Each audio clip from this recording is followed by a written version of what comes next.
don't care what Newsmax says and does at all, not one bit. But going to what I actually said, the reason I believe that people reacted that way is it's all about the children. The question they don't want us asking is, where are all the missing children?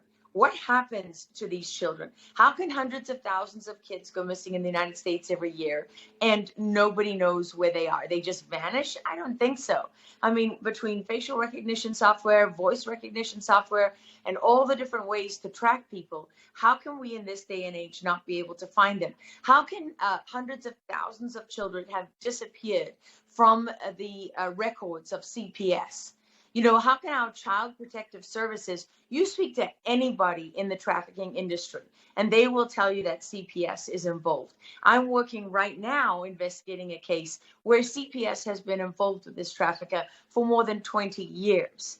Okay, targeting single mothers, taking them into courtrooms, taking their children from them and using their children for, for pedophiles, for sex rings, for child porn, for snuff videos, and so on. You listen to Jaco Boyens, who is one of the leading voices in the counter-trafficking movement, right? Because a lot of those organizations can't be trusted.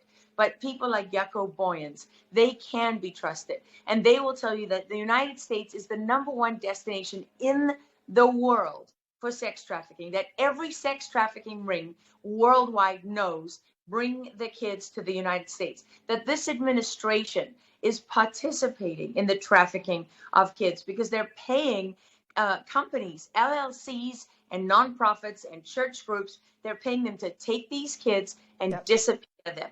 And I mean, I interviewed a guy who worked in Homeland Security investigations for decades, and he was at a contractor. And he said, we're being paid millions of dollars. I'm carrying kids to the ER. They've got broken bones. They've got COVID. They've got all kinds of illnesses. We clean them up and we put a Band-Aid on the problem. We go back and we get rid of them. They don't do checks. They hand them over to people. They could be sex offenders. They could be, hardened criminals. They could be illegal. They could be anything. And nobody even checks. They just get rid of these kids as fast as they can. And when it comes, Politico, USA Today, I mean, a gazillion mainstream outlets, including the report that you showed, have talked about the blood of young children being the secret to anti-aging. And why does nobody ask, where does the blood come from? How do you get the blood of young children? And does it matter if the children are younger and younger and younger? So now are you talking about the blood of babies now? Is that what you're talking about? No, we're fine doing articles that say, use the blood of young children to reverse aging. Or Yuval Noah Harari believes in transhumanism and that we will ascend to be gods and that most of the planet will be useless eaters and we don't need. But wait a minute, no journalist follows up and says, whose blood? Where do you get it? How much does it take? And how do you get the blood of babies? Or to Yuval Noah Harari, wait a minute, you're talking about genocide.